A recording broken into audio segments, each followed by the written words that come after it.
Hello, and welcome to another edition of the KATV Wildcat. We observed the birthday of civil rights hero Dr. Martin Luther King Jr. this week. We asked students and teachers to reflect on the man and his day. I think we would have had somebody else that would have stepped up in the civil rights movement.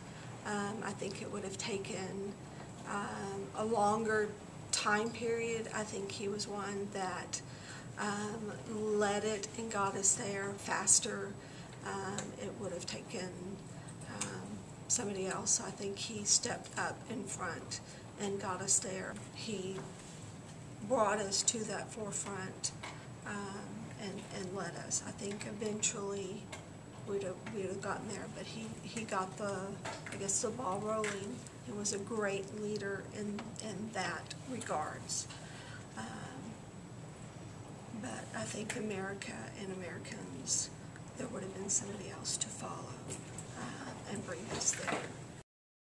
I think that we'd be a little bit further behind with the type of leader that Martin Luther King was, by being a pastor, by I'm not really wanting to step up. There's a really great movie called, I can't think of the name of the movie right now, but there's a really great movie that goes through, that was on like HBO, and it really showed that he really didn't want that position, and was even scared to go home and tell his wife that he was going to lead up the bus boycott. And because he was a pacifist, because he was a very humble person, I think he was able to get a lot of respect of everyone, not just folks in the South, folks that were African American, but he was able to really speak to a whole lot of people. And because he was not trying to push his agenda, but really take care of people that were being denied rights, that he was able to do a whole lot.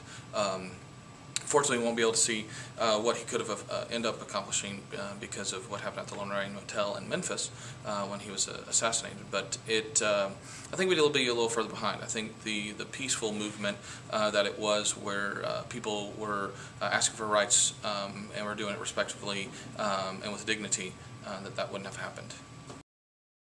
The country would be further behind than for the civil rights movement.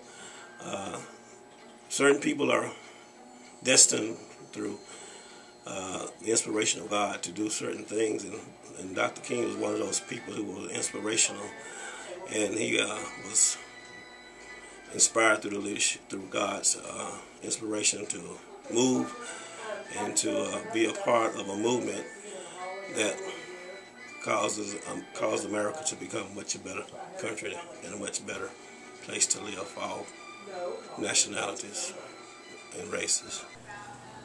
I did nothing over the weekend or the break for Martin Luther Day. I had to come to school around 10 o'clock to help out with the play that we're doing for thespians, and I had to stay around till 6. You see, yeah, we barbecued, did a little fun activity with my family.